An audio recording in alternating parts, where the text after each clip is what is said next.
Alright, there is some plant or tree or shrub or something on this campus, some pollinating entity that gives off the smell of wet semen. I don't know, some of you might know from Facebook, I had some problems with my old apartment. I moved out May 8th, moved into a smaller, cheaper place, and I told the real estate lady in late February, early March sometime, I wanted to move out, and I asked her, is there going to be a problem with moving out? And she said, literally, there is no problem. And she speaks English, so she said that in English. I didn't misunderstand. There was no messed up translation in my head. She said there is no problem. So, well, there was a problem. This is the packet I got from the real estate lady when I got my apartment. This is the contract for the apartment. It's all in Korean. I understood some of it. The real estate lady went over some of it with me, and it seemed pretty good. I didn't see any problem with it.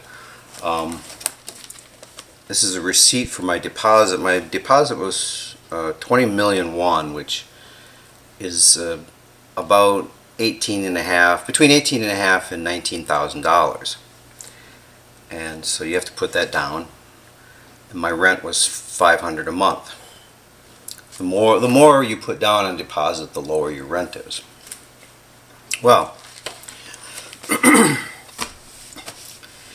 in Korea, this is something I did not know because I've never really rented in this way before. I never went through a real estate agent before.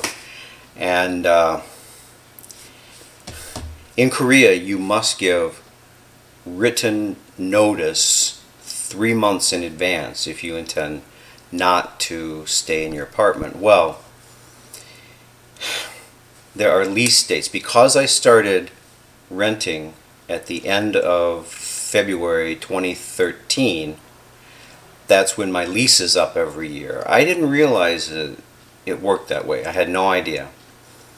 So I would have had to have give written notice. I would have had to have given, I'm an English teacher, you know, I would have had to have given written notice in what, late November, early December? What would that be? Yeah, at least by early December, I would have had to give written notice to the owner in order and tell the owner that I was not going to renew my lease. But I didn't know about renewing leases. Well, if you don't give that written notice, then it's automatically renewed. So, when I left, the real estate lady said there is no problem. I didn't think there was a problem. Come to find out, the owner was going to keep out 1 year's rent from present time until the end of February next year. They were going to keep out all that rent money from my deposit, and that was $6,000. Well, 6 million won, about $6,000, and I didn't really want that. And I talked to a lot of people, found out, well, it's the law. By rights, the owner of the apartment had that right to keep back that money. However, because I put it on Facebook, a friend of mine who is on Facebook but doesn't post very much, anyway, he sent me a message saying, I read about your problem on Facebook and I'm going to sick my mother-in-law on them. Well, mother-in-law, my friend's mother-in-law, Korean woman, she called up the real estate lady, I guess, and she called up the owner, and they had a nice long conversation. So they're only going to keep out rent for May and this month, June, and then give me the rest of my money back.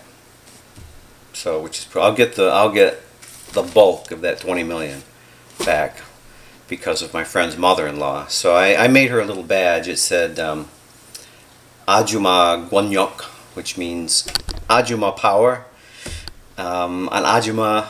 Do you know what an Ajumma is? I think I said that before. An Ajumma is a matronly woman in Korea. It literally means auntie or aunt, but it just refers generally to the matronly type woman of Korea, married woman, and they exercise a lot of power, and she used that power to help me, and I am very, very grateful. I went over yesterday, and I gave her, the course of my visit there, I think I gave her 4 big hugs.